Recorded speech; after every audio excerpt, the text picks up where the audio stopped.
स्वभावजेन कौन्तेय निबद्धस्वेन कर्मणा कर्तुं नेच्छसि यन्मोहात् करिष्यस्य वशोऽपि तत्.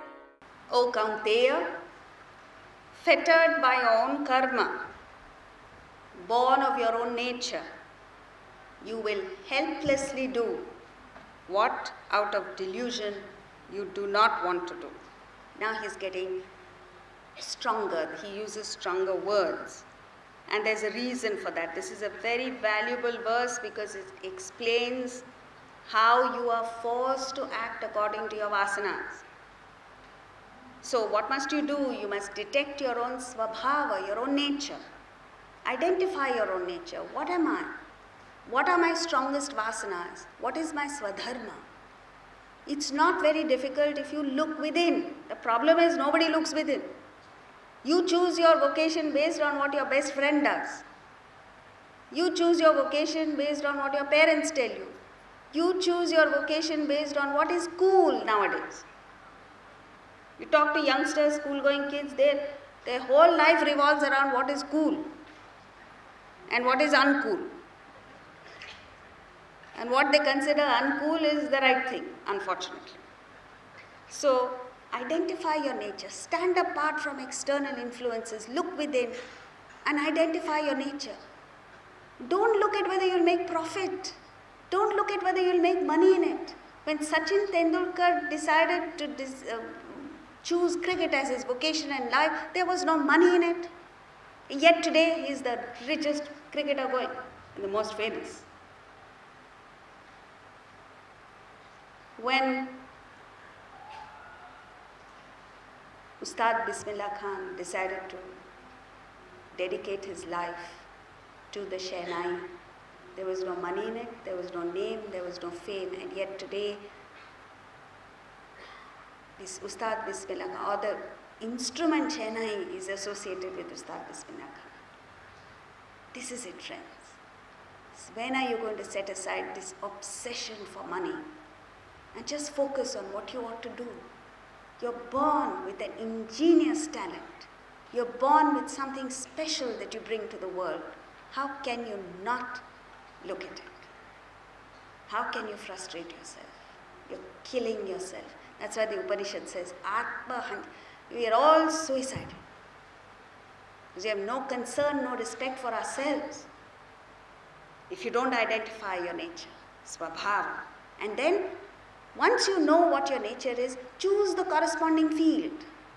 So if you have sporting vasanas, then you must choose a sport that is in line with your nature.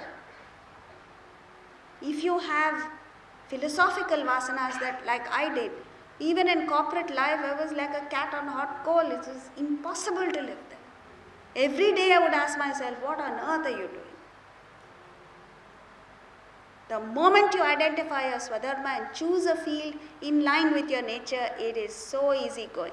Every morning you wake up feeling supremely happy that you're doing what you like to do, what you have a passion for. And the third is most important, avoid passing feelings. Avoid temporary obstructions or impediments in life. Impediments are always there. Everyone had impediments. When Bhimsen Joshi decided to learn music, and at that time music was considered not just unfashionable but almost unethical. So his father told him, you can't study music. He left home and went to Calcutta and worked in the home of a musician as a domestic servant because he wanted to learn music. Now, if only he had thought of what is convenient, the world would have lost an outstanding musician. This is it. Avoid passing feelings. Here is Arjuna who's talking about family members, he's talking about fathers-in-law and brothers-in-law, all extraneous things. He's not looking at what he ought to do. He's not looking at his swadharma. He's not looking at his svabhava. And that is why Krishna is pointing it out so emphatically to him. Now, why is he pointing it out emphatically? There are 3 grades of people in the world. First class of people are clear thinkers. They don't need anybody's advice. They know exactly which way they're going. They know how to go about it. Like Ramakrishna Paramahamsa. When his family sent him to Calcutta to study, to become literate, he said, what am I learning about? I'm learning about the world, which is useless. I need to follow God. The straighter. So why was Ramakrishna illiterate? Not because he had no opportunities. It was his choice to opt for the permanent, clear thinker. When Swami Vivekananda, his father passed away and his mother and brothers were in dire straits, he was sorely tempted to go back and look after his family. When the clarity came to him, he says, do I look after just one family, or do I work for the redemption of millions of families across the world? And he chose millions over his one family. And the net result was his family got taken care of, millions of families got taken care of. And when he went to the Parliament of Religions in Chicago, he got up and said, just sisters and brothers of America, his tejas, his divine nature shone so brightly that he got a standing ovation right there and then before he continued. Thus, friends, clear thinking is what is necessary. Then there are people, the second category, who are temporarily clouded like Arjuna. When you have a problem, when the problem overwhelms you, you lose your bearings, but temporarily. Arjuna was not a totally clouded person. He knew exactly what he wanted to do before the Mahabharata war started.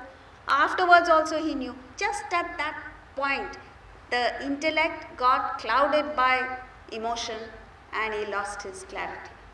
This is the kind of person who needs advice, and Krishna, his dear friend, is giving him this advice. Otherwise, it's wrong for the teacher to say, do this.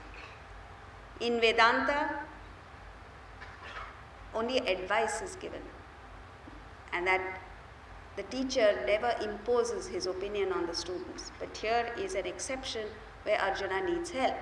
The third category of people, unfortunately, most of humanity belongs to this, zero thinking. Not only do they not think, but they think they know. And if you think you know, then there's nothing that can be done. So that's why they say you can only suffer fools, you can't change them. Next verse.